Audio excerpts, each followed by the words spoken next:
Shri Swami Samarth.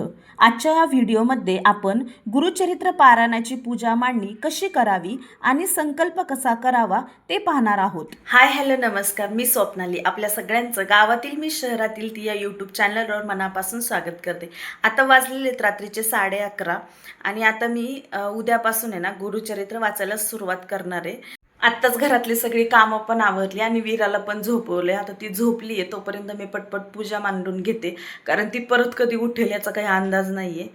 So चला आपण start करू. तर आदल्या दिवशीच मी पूजा मांडून घेते, कारण मी उद्या सकाळी 3 वाजताच वाचायला स्टार्ट करणार आहे.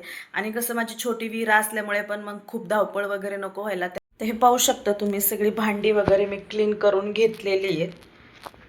आणि आपल्याला आता अखंड दिवा लावायचा ना, त्यामुळे ही समई पण मी वॉश करून घेतली आहे.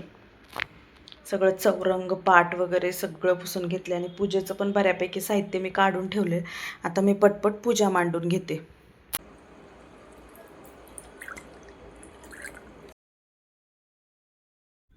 पूजा मांडणी करण्याआधी मी संपूर्ण घरात गुलाबजल आणि गोमूत्र एकत्र करून शिंपडून घेतलं आणि ज्या ठिकाणी पूजा मांडायची आहे ती जागा पुन्हा स्वच्छ करून घेतली.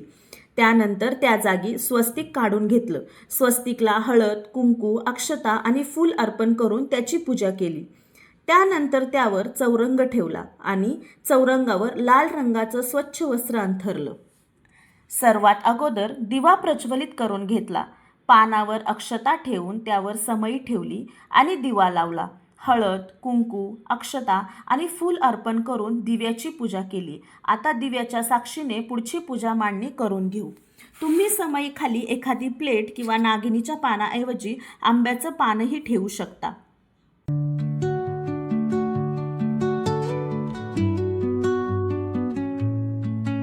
आता सर्वात महत्त्वाचं म्हणजे कलश स्थापना करून घेऊ.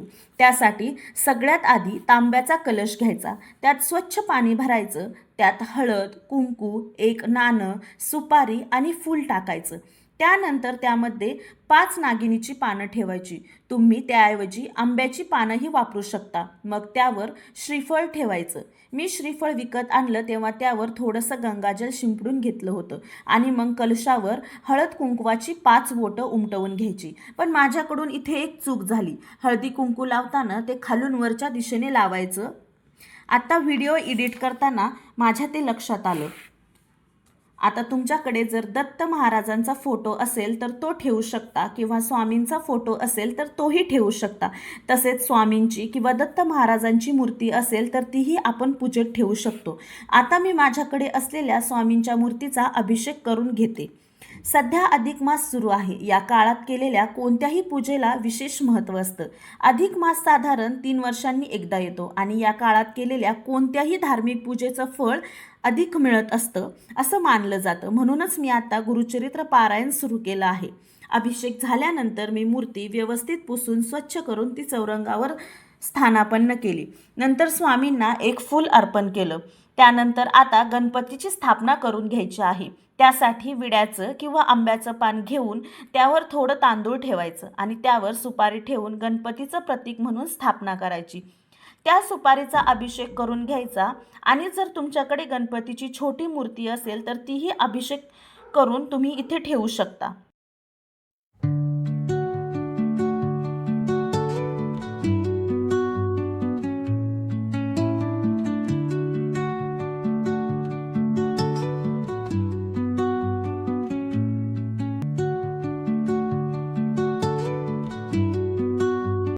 त्यानंतर गणपती बाप्पांना हळद, कुंकू, अक्षता आणि फूल अर्पण करून घेतलं.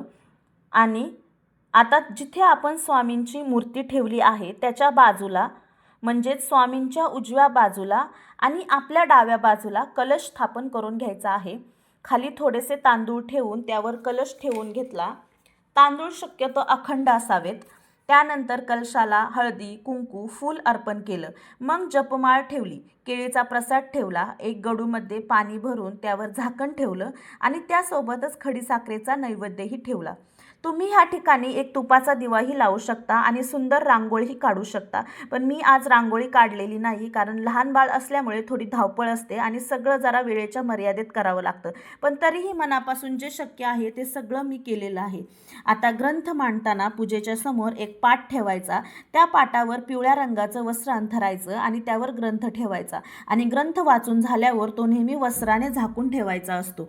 ही पूजा मांडणी आपल्याला एकदा मांडल्यानंतर हलवायची नसते, त्यामुळे देवघराच्या अगदी समोर करू नका, म्हणून ती मांडताना व्यवस्थित जागा निवडा.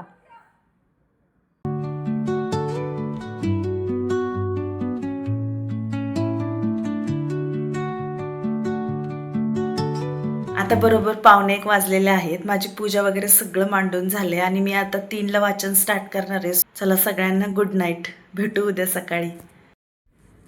आता सकाळी मी 3 वाजता उठून माझी सगळी तयारी सुरू केली. खरं तर 2लाच उठले होते. अंघोळ वगैरे करून घर झाडून पुसून स्वच्छ करून घेतलं, देवपूजा करून घेतली आणि मग लगेचच पूजेला सुरुवात केली. धूप अगरबत्ती लावून घेतली, हळद कुंकू अर्पण केलं आणि मग संकल्प करायला सुरुवात केली. आता संकल्प करताना सगळ्यात आधी तळ हातात एक पळी पाणी घेऊन ओम केशवाय नमः म्हणत ते पाणी प्यायचं. दुसरी पळी घेऊन ओम माधवाय नमः म्हणायचं आणि पाणी प्यायचं. तिसरी पळी घेऊन ओम नारायण नमः म्हणायचं, पुन्हा ते पाणी प्यायचं. नंतर तळहातात पुन्हा एक पळी पाणी घ्यायचं, त्यामध्ये अक्षता, हळद कुंकू आणि एक फूल घ्यायचं. खाली ताम्हाण ठेवायचं किंवा कोणतीही प्लेट तुम्ही ठेवू शकता. संकल्प करताना मी म्हणजे आपलं नाव घ्यायचं, स्वामींची सेवेकरी असून आपलं कुलदैवत, नंतर गोत्र सांगायचं. जर गोत्र माहीत नसेल तर कश्यप गोत्र असं म्हणू शकता.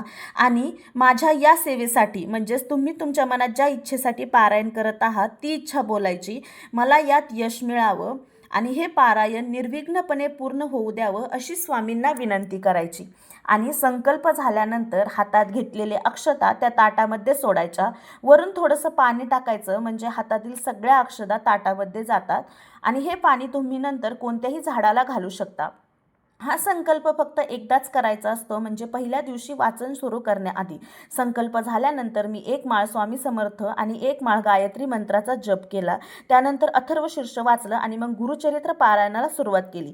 संपूर्ण वाचन झाल्यानंतर आरती करून घेतली. पहाटे 3 वाजता उंबरठ्याचं पूजन करणं शक्य नव्हतं, म्हणून वाचन झाल्यानंतर मी हळदीचं लेपन करून उंबरठ्याचं पूजन केलं.